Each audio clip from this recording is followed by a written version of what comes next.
बेटा जो हर बच्चे की टेंशन होता है ना थर्मोडायनेमिक, चाहे वो नीट की तैयारी कर रहा हो, चाहे वो आईटी की तैयारी कर रहा हो, चाहे वो 11th में हो, और इसके काफ़ी सारे टॉपिक आपको पता है 12th में भी यूज़ होते हैं, दैट इज़ थर्मोडायनेमिक्स। और एक बात, हम चाहे नीट का एग्जाम दे चाहे आईटी का एग्जाम दे, सबसे पहले हमें एनसीईआरटी के इन टेक्स्ट और एक्सरसाइज क्वेश्चंस आने चाहिए।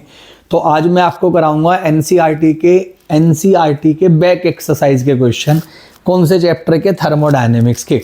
उसके बाद में फिर उनके एमसीक्यूज कराऊंगा जो बहुत अच्छे थर्मोडायनेमिक्स वाले होंगे। तो स्टार्ट करते हैं एनसीईआरटी बैक एक्सरसाइज से। आप सारे बच्चे एनसीईआरटी खोल के बैठ जाएं, बैक एक्सरसाइज खोल के बैठ जाएं। क्वेश्चन नंबर 1 से 22 तक के सारे क्वेश्चंस मैं आपको सॉल्व कराऊंगा। उसके बाद में इसके एमसीक्यूज हम स्टार्ट करेंगे। ओके, राइट है। क्वेश्चन एनसीईआरटी खोल के सारे बच्चे बैठ जाना। मैंने एनसीईआरटी की फ़ोटो ले ली है इस फ़ोन के अंदर, इसमें से मैं देख के आपको बताता हूँ। एनसीईआरटी जरूर लेके बैठनी है सारे बच्चों ने। फर्स्ट क्वेश्चन देखना, thermodynamics state function is a quantity. उन्होंने पूछा है थर्मोडायनेमिक्स का स्टेट फंक्शन कौन सा होता है। आपको स्टेट फंक्शन की आपने डेफिनेशन पढ़ ली होगी। स्टेट फंक्शन आपको पता है, these are the properties of the system which depends upon initial and final stage not on the path. जो चीज़ें केवल इनिशियल और फाइनल स्टेज पे डिपेंड करती हैं, पाथ पे डिपेंड नहीं करती हैं, उनको हम क्या कहते हैं, स्टेट फंक्शन कहते हैं। मैंने किसी आयरन का पीस लिया, मैंने ये वाला, इसको मैंने टेम्परेचर बढ़ा दिया इसका 25 डिग्री सेल्सियस। डजेंट मैटर मैंने कैसे बढ़ाया, चाहे मैंने उसे हीट कर दिया, मैंने उस पर हथौड़े से स्ट्राइक कर दिया, मैंने उसमें इलेक्ट्रिक फील्ड अप्लाई कर दिया। तो क्वेश्चन था कि स्टेट फंक्शन देखना। ऑप्शन 1 है use to determine heat change, गलत। Whose value is independent of path, देखो सेकंड ऑप्शन दे रखा है whose value is independent of path, तो आप बी आंसर इसमें आप मार्क कर देंगे। नेक्स्ट क्वेश्चन देखना, for the process to occur under adiabatic condition the correct option is. Adiabatic condition ये आपने फिजिक्स में भी पढ़ा हुआ है बच्चों, फिजिक्स में भी पढ़ा हुआ है, केमिस्ट्री में भी पढ़ा हुआ है। एडियाबेटिक का मतलब होता है टोटल हीट चेंज 0 होना चाहिए, ना हम हीट प्रोवाइड करेंगे ना हीट रिलीज करनी चाहिए। Delta Q is equal to 0 adiabatic. आपको याद है जब हम आइसोथर्मल प्रोसेस पढ़ते हैं, आइसोथर्मल में डेल्टा टी 0 होता है। आइसो मीन्स क्या होता है बच्चों, आइसो मीन्स होता है सेम, थर्मल मीन्स होता है टेम्परेचर। टेम्परेचर सेम होगा तो उसे आइसोथर्मल बोलते हैं। आपको पता है आइसोबारिक होता है, this is isobaric, bar is the unit of pressure, यहाँ पे delta P is equal to 0 होता है। देन आइसोकोरिक होता है बच्चों, isochoric, delta V is equal to 0। Isothermal temperature constant, isobaric pressure constant, isochoric volume constant, and this is adiabatic, total heat change remain same, delta Q is equal to 0। Option कौन सा है, option है हमारा third, C option है, Q is equal to 0, यानी जो heat change है वो हमारा 0 होना चाहिए। Second option, the enthalpy of all the element in their standard state are. किसी भी सब्सटेंस की स्टैंडर्ड स्टेट में इंथैल्पी कितनी होती है, 0 होती है। अगर मैंने आपसे कहा, मैंने Na लिख दिया, मैंने O2 लिख दिया, मैंने Cl2 लिख दिया, these are the standard state यानी नेचुरल स्टेट। और नेचुरल स्टेट में बच्चों इंथैल्पी कितनी होती है, इंथैल्पी होती है 0। ऑप्शन कौन सा है हमारा, बी ऑप्शन, यानी सेकंड ऑप्शन आपको गिवन है, सेकंड। नेक्स्ट देखना, delta U internal energy change at constant volume of the combustion of methane is -x joule. उन्होंने कहा है हमसे कि इसकी हमें डेल्टा यू गिवन है, किसका डेल्टा यू गिवन है, मीथेन के कंबशन का। ये बच्चों मीथेन ले लो, इसका कंबशन करा दो, कार्बन को O से ऐड कर दोगे तो CO2 बनेगा, H को O से ऐड कर दोगे तो वाटर बनेगा। कार्बन को ऑक्सीजन से ऐड कर देना, CO2 बनेगा, हाइड्रोजन को वाटर बनेगा। 4 हाइड्रोजन है तो यहाँ पे 2 ले लो, ऑक्सीजन 2 एंड 2 4 है तो यहाँ पे 2 ले लेना। ये हो गया, this is gas, this is gas, this is gas and this is liquid. Question क्या है बेटा, क्वेश्चन है डेल्टा यू की जो वैल्यू है हमारी, डेल्टा यू हमें गिवन है -x joule. Delta U given है हमें -x जूल। उन्होंने पूछा है what is the value of delta H, less than delta U, more than delta U, equal to delta U या 0। तो देखना ये -x है, आपको रिलेशन पता ही होगा, delta H is equal to delta U plus delta N R T. ये आया। डेल्टा एन आपको पता है क्या होता है, this is moles of product minus moles of reactant, but only gas. Product के मोल्स में से रिएक्टेंट के मोल्स आपने माइनस करने हैं, लेकिन वो गैस होने चाहिए। लिक्विड को काउंट नहीं करेंगे। दिस इज 1, ये देखो 1, एंड दिस इज 2 and 1 3, ये भी गैस, ये भी गैस। तो डेल्टा एन बच्चों, राइट वाले मोल्स 1 है, लेफ्ट वाले 3 हैं। वैल्यू कितनी आ गई, -2 वैल्यू आ गई। तो देखना delta H is equal to delta U plus, इन्होंने क्या कहा है हमसे, डेल्टा एन की वैल्यू हमने प्लेस कर दी इसमें, plus -2 into R T. That is you can say जो डेल्टा एच है this is equal to delta U minus delta N R T. आपने देखा डेल्टा यू में से मैं डेल्टा एन आर टी को माइनस करूँगा तो डेल्टा एच छोटा हो जाएगा। डेल्टा यू सपोज 5 है, डेल्टा एन आर टी 2 है, तो मैंने 5 - 2 कर दिया। अगर 5 देखो सपोज मैंने कहा ये 5 है, इसका जो प्रोडक्ट है वो 2 है, तो कितना आ गया हमारा, डेल्टा एच की वैल्यू 3 आ गई, यानी इस वाले से छोटी हो गई क्योंकि माइनस कर दिया। So you will say delta H is less than delta you, delta H की वैल्यू डेल्टा यू से छोटी हो जाएगी। कौन सा ऑप्शन होगा हमारा, डेल्टा एच छोटा होगा, थर्ड ऑप्शन है सी, यानी थर्ड ऑप्शन इन्होंने दिया है, delta H is smaller than delta U. Next देखो, next question 5, enthalpy of combustion of methane, graphite and hydrogen are this. Enthalpy of formation of methane इन्होंने हमसे पूछ लिया। इन्होंने हमसे कहा है कि हमें enthalpy of formation of methane, ये हमसे पूछा हुआ है। अब आपको पता है enthalpy of formation of methane find करने के लिए मुझे पहले मीथेन की प्रिपरेशन करनी पड़ेगी। CH4 को प्रिपेयर मुझे करना पड़ेगा। CH4 को मैं प्रिपेयर किससे करूँगा, C+2H2 से प्रिपेयर करूँगा। तो C+2H2 करके CH4 मुझे फाइंड करना पड़ेगा। ये मेरी रिक्वायर्ड रिएक्शन है, दिस इज रिक्वायर्ड रिएक्शन। अब आपको जो रिएक्शन गिवन है वो कौन सी है, देखना ये तो रिक्वायर्ड वाली हो गई। अब जो मुझे गिवन है वो रिएक्शन कौन सी है, इन्होंने कहा कंबशन कर दो कार्बन का, हाइड्रोजन का और मीथेन का कंबशन कर दो। ये मैंने इक्वेशन 1 लिखी, C+O2 कर दिया, CO2 बना दिया। हाइड्रोजन का कंबशन किया, हाइड्रोजन प्लस ऑक्सीजन करके बच्चों वाटर बना दिया। देन मैंने मीथेन का कंबशन किया। आपको पता ही है सारे ऑर्गेनिक कंपाउंड से CO2 एंड वाटर का फॉर्मेशन होता है।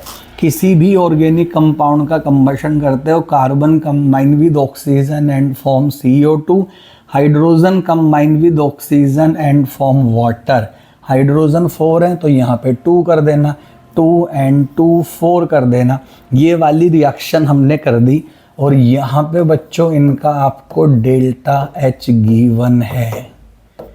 इन तीनों का आपको डेल्टा एच गिवन है। कितना कितना डेल्टा एच गिवन है क्वेश्चन में, इन्होंने दिया मीथेन का है बेटा -890.3, मीथेन का -890.3। उसके बाद ग्रेफाइट यानी कार्बन हो गया -393.5, -393.5 एंड हाइड्रोजन है -285.8, -285.8 जूल वैल्यू गिवन है। एनसीईआरटी लेके बैठना, सारे बच्चों के सामने एनसीईआरटी जरूर होनी चाहिए, तभी क्वेश्चन आपको दिखाई देगा। अब आपको इन रिएक्शंस को यूज़ करना है, 1 2 3 इन तीनों रिएक्शंस को यूज़ करो और इस तरीके से यूज़ करो so that you will get this reaction, because we have to find out the enthalpy of formation of methane. मुझे बनाना क्या है, enthalpy of formation of methane find करनी है।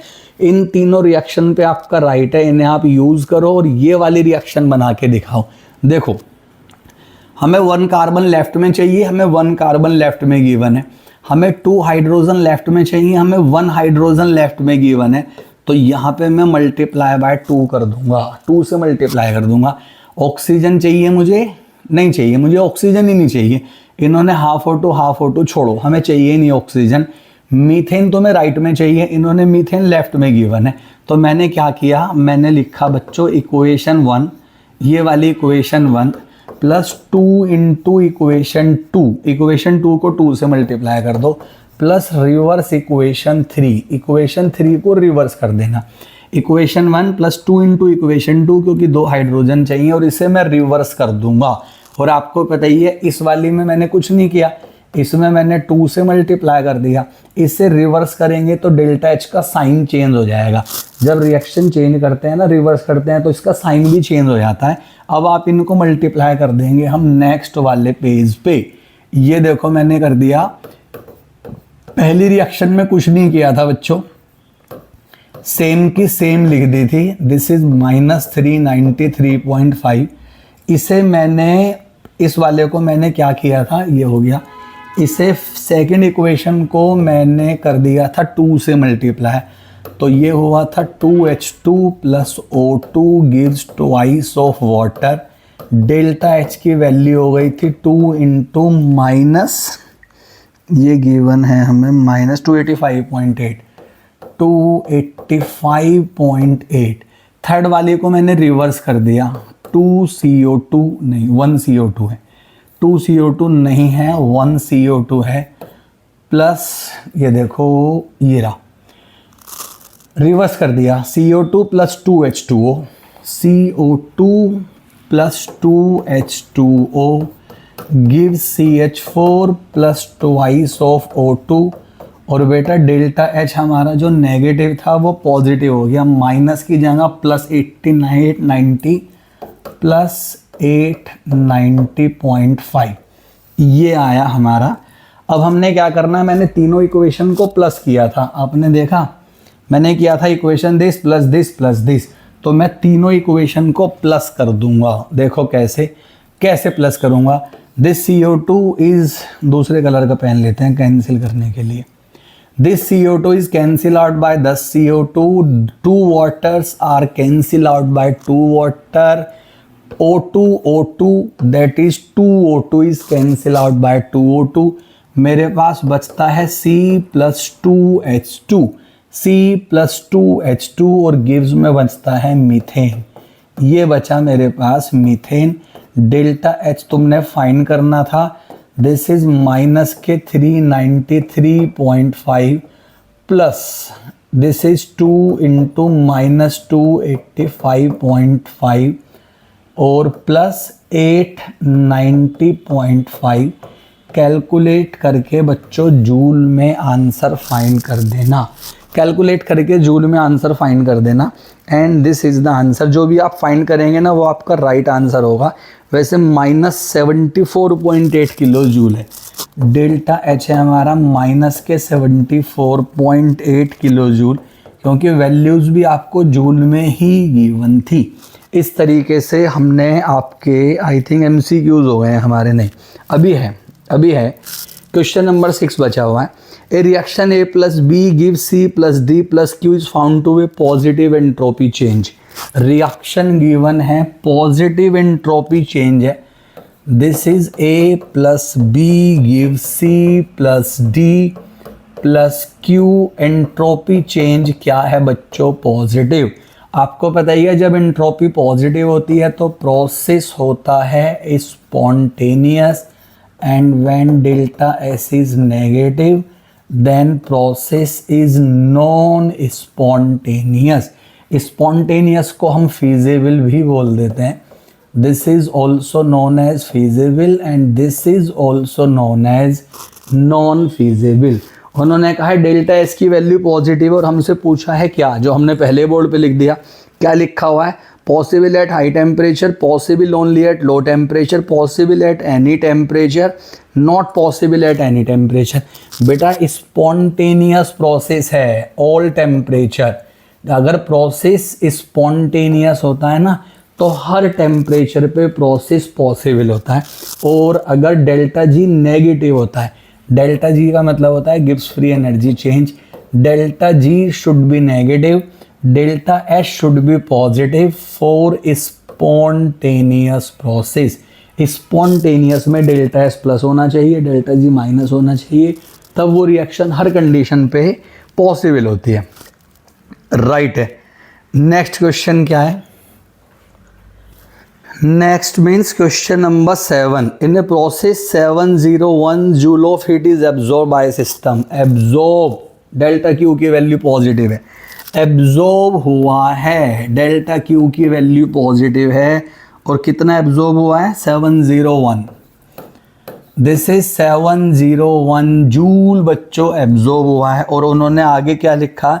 And 394 joule work is done by the system. 394 delta W by the system. आपको पता है heat absorb होती है तो वो पॉजिटिव होती है, हीट रिलीज होती है तो वो नेगेटिव होती है। Work done on the system, देखा मैंने माइनस क्यों लिखा? Because this is by the system. By the system में वर्क डन कैसा होता है? नेगेटिव। ऑन द सिस्टम में वर्क डन कैसा होता है? पॉजिटिव। मैंने कंटेनर लेके प्रेशर अप्लाई किया, I am doing work on the system, मैं वर्क कर रहा हूँ, पॉजिटिव है। सिस्टम वर्क कर रहा है, नेगेटिव है। मैं वर्क कर रहा हूँ, पॉजिटिव है। सिस्टम वर्क कर रहा है, नेगेटिव है। हीट एब्जॉर्ब हो रही है, पॉजिटिव है। हीट रिलीज हो रही है, नेगेटिव है। तो यहाँ देखा हीट एब्जॉर्ब हुई है तो पॉजिटिव हुआ, बाय द सिस्टम है तो नेगेटिव हुआ। और इन्होंने हमसे पूछा क्या है? वही internal energy change, that is delta U. You know first law of thermodynamics is equal to delta Q plus delta W. First law of thermodynamics आपको पता ही होगा। This is plus 701 plus work done minus के 394, calculate करके joule में answer find कर देना। Energy can neither be created nor be destroy. One form of energy is converted into another. Heat energy is converted into internal energy, work done is converted into internal energy, internal energy changes delta Q plus delta W. Right है। Next question देखें। Next question number 8 question देखो बेटा। NH2 reaction given है। This is ammonium cyanide जो solid form में है, plus 3/2 O2 यानी 1.5 O2, 3/2 यानी 1.5, और गिव्स में लिख दिया है इन्होंने N2 प्लस वाटर। ये रहा वाटर, ये लिक्विड है, ये गैस है। इधर की साइड दोनों की दोनों ही गैस हैं, नहीं NH2CN सॉलिड है और ये क्या है? गैस। क्वेश्चन क्या है? इंथैल्पी चेंज फाइंड करनी है, डेल्टा H फाइंड करना है। और गिवन क्या है बच्चों? Reaction of cyanamide with oxygen in A bomb calorimeter and delta U। आपको पता है ये रिलेशन अप्लाई कर देंगे। डेल्टा U बच्चों फाइंड करना है। This delta U is given -742 -742.7 742.7 kilo joule given है। 1000 से मल्टीप्लाई करके जूल बना दो।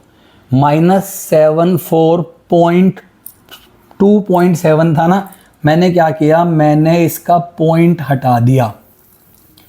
पॉइंट हटा के बच्चों जूल बनाओ।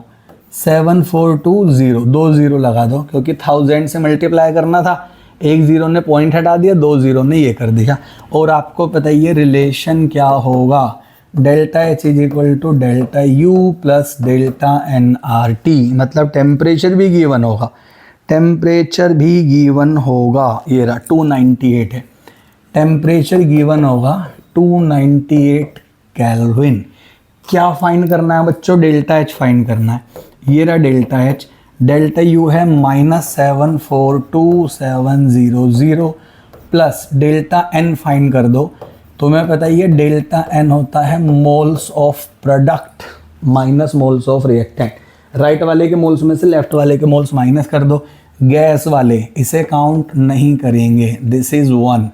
ये 1 इसे काउंट नहीं करेंगे, दिस इज 1.5 तो वैल्यू आ गई माइनस का 0.5, ये आ गया बेटा माइनस का 0.5, दिस इज माइनस का 0.5, आर आपको पता ही है 8.314, temperature is 298 kelvin, delta H is equal to delta U plus delta N R T. Delta U question में गिवन है, this is delta N, this is R, this is T. Calculate करके बच्चों delta H की value find कर देंगे। ये मैंने आपके 8 क्वेश्चन करा दिए हैं। अभी जैसे 22 क्वेश्चन है ना, तो 3 पार्ट में कर देंगे, 8 करके लास्ट वाले में हम 6 ले लेंगे, तो 3 पार्ट में आपके सारे क्वेश्चंस होंगे। पहले ये वाले ट्राई करो, इसके कंसेप्ट्स के पॉइंट्स लिख लो जो इम्पोर्टेंट हैं, और फिर मैं आपको अगले वाले दोनों पार्ट में बचे हुए 22 क्वेश्चंस भी करा देता हूँ। गुड।